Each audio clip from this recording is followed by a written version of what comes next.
Llegó el momento de cerrar el curso y para esto haré como una especie de recuento de lo que hicimos en estas semanas. Ante todo, y como lo reiteramos varias veces, esperamos que haya gozado la lectura de estas novelas y que haya desarrollado un interés por la obra de García Márquez.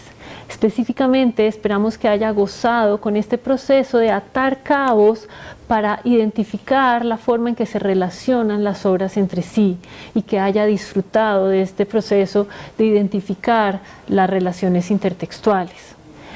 Recordemos algunos ejemplos de cómo los textos están construidos sobre la base de textos anteriores. La hojarasca es un claro antecedente de 100 años de soledad. El coronel no tiene quien le escriba presenta muchas similitudes con La mala hora, dado que ambos se desarrollan en espacios similares en el contexto de la violencia. Otro ejemplo puede ser la forma en que La mala hora retoma y completa historias anteriores. Un ejemplo de esto es la forma como se completan ciertos relatos de los funerales de la Mama Grande en La mala hora y cómo se aclara, si se quiere, este final de La hojarasca también.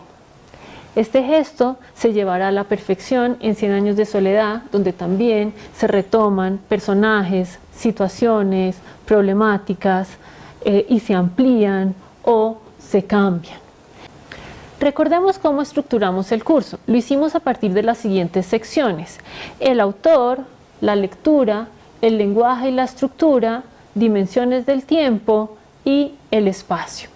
En todas las secciones partimos de una breve mirada al autor, lo cual nos permitió aclarar, si se quiere, las características o las condiciones de producción y de publicación de estos textos. Después del autor pasamos a la lectura de las obras.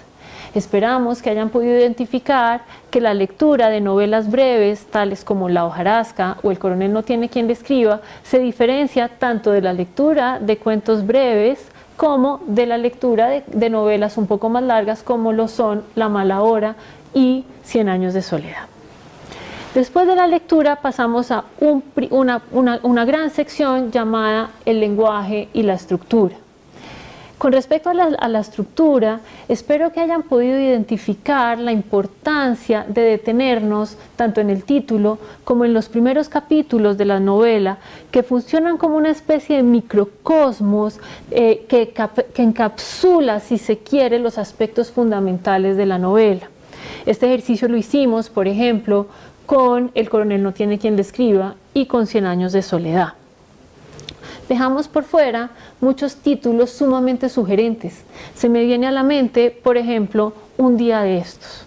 Un día de estos es un título que encapsula la esencia del cuento. Fíjense, por ejemplo, que Un día de estos es un título sumamente ambiguo. Puede referirse tanto a una amenaza como a la esperanza del cambio. Y en ese sentido se ajusta perfectamente a la ambigüedad del cuento mismo. También analizamos otros elementos estructurales sumamente importantes, como son los epígrafes y los prólogos. Eso lo hicimos específicamente en el caso de La hojarasca.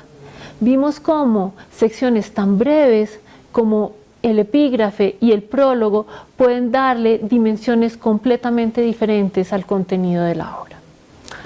También nos detuvimos en las características del lenguaje de cada una de estas novelas.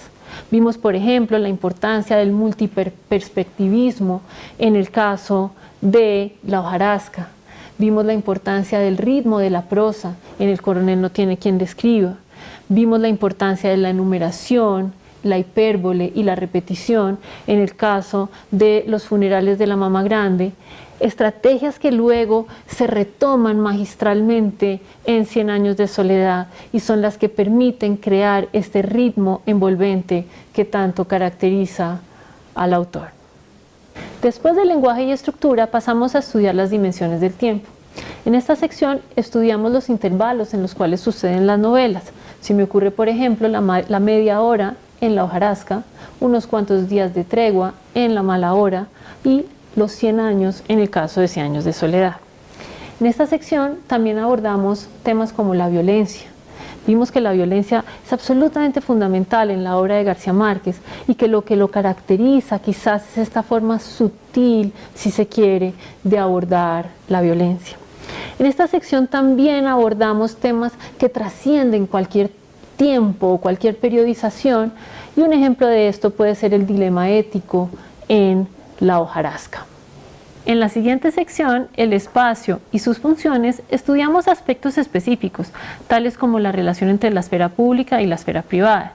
En el caso de La mala hora, estudiamos la relación entre los de arriba y los de abajo. Sin embargo, haciendo un balance general, vemos que todas las obras que estudiamos estudian la vida de pueblo, vida marcada por el chisme, la rutina, el rumor, el aislamiento. Nos enfocamos específicamente en este aislamiento y la forma en que se construye. Sin embargo, como en las otras secciones, también dejamos elementos que quedan por fuera. Se me ocurre uno especialmente interesante en el caso de 100 años de soledad. Es cómo la casa como espacio absorbe, si se quiere, lo que está pasando en Macondo. La casa es un reflejo de la vida de Macondo. Sin embargo, haciendo un balance, es claro que en el campo espacial el logro más destacable es Macondo. Macondo como estrategia literaria y como espacio metonímico. Como lectores nos enfrentamos a Macondo por primera vez en el monólogo de Isabel viendo llover sobre Macondo. Luego nos volvemos a encontrar con este espacio en La hojarasca y luego es llevado a unas dimensiones casi que míticas en 100 años de soledad. En 100 años de soledad, Macondo se amplía, si se quiere. La historia de Macondo empieza como un espacio no contaminado, como un espacio idílico, si se quiere, donde ni siquiera había muerte. Luego, con el contacto con el mundo exterior, se pierde quizás ese carácter paradisiaco. Con el comercio no solo llega la abundancia, sino que llegan las guerras, la tiranía, la explotación. Vemos nuevamente en 100 años este ciclo que vimos en algún momento en La hojarasca, que es el Macondo que parte de una situación de aislamiento a un auge económico para terminar sumido en el olvido. La pregunta que queda por hacer es, ¿qué queda por fuera? Voy a mencionar tan solo dos aspectos que a mi juicio son fundamentales. Número uno, el clima. En la obra de García Márquez, el clima aparece claramente como una fuerza que se escapa del control de los personajes.